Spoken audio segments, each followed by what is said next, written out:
We didn't, to our knowledge." "Send Huett to me." The scout approached. He was a young man, about 23 years old, dark of face. In fact, he bore somewhat of a resemblance to Mademoiselle, and he was so stalwart and powerfully built that he did not look tall. "What's your report, Huett?" "General, we made sure of getting Mademoiselle alive," replied the scout. "Otherwise, none of them would have escaped. I guessed where Mademoiselle's bunch was headed for.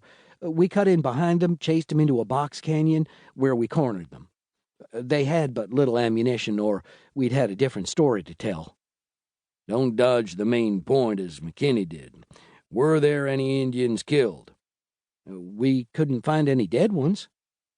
"Willis, fetch this Apache to me." In a few moments, Mademoiselle stood before the general, his arms crossed over his ragged buckskin shirt, his somber eyes steady and inscrutable.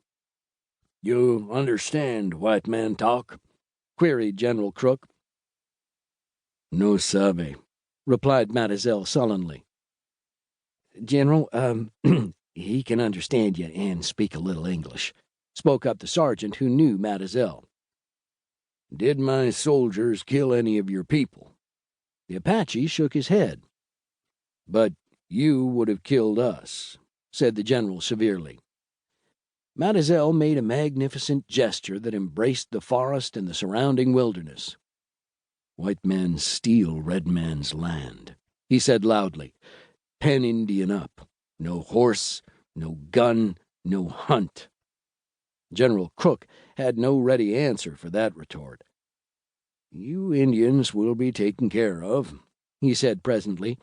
"It's better for you to stay peaceably on the reservation with plenty to eat." "No," thundered the Apache. "Geronimo say better fight, better die." "Take him away," ordered the general, his face red. "Captain Willis, according to this Apache, it sounds as if old Geronimo will break out all right. You had it figured." Before the sergeant led Mademoiselle away, the Indian bent a piercing glance upon the scout, Logan Huett, and stretching out a lean red hand, he tapped Huett on the breast. "You no friend, Apache." "What do you want, Redskin?" demanded Huett, surprised and nettled. "I could have shot you, but I didn't.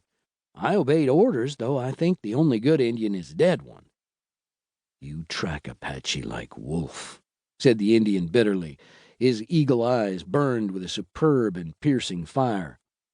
"Mademoiselle, live, get even."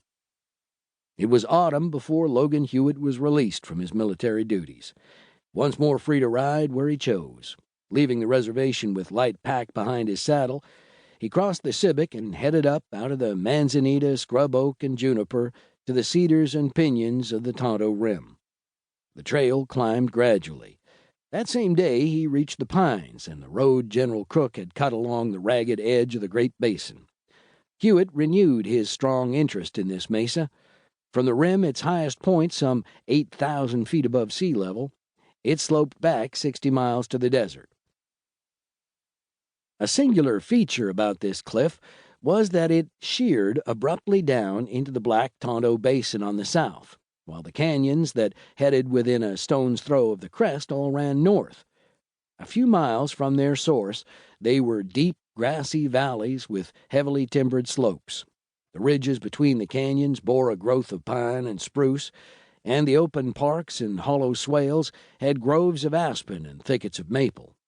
The region was a paradise for game. It had been the hunting grounds of the Apache, and they had burned the grass and brush every year, making the forest open.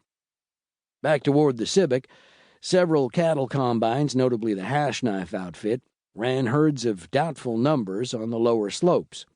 At Pleasant Valley, sheepmen and cattlemen were at odds over the grazing. Sooner or later, they would clash. Huett left that country far behind to the east.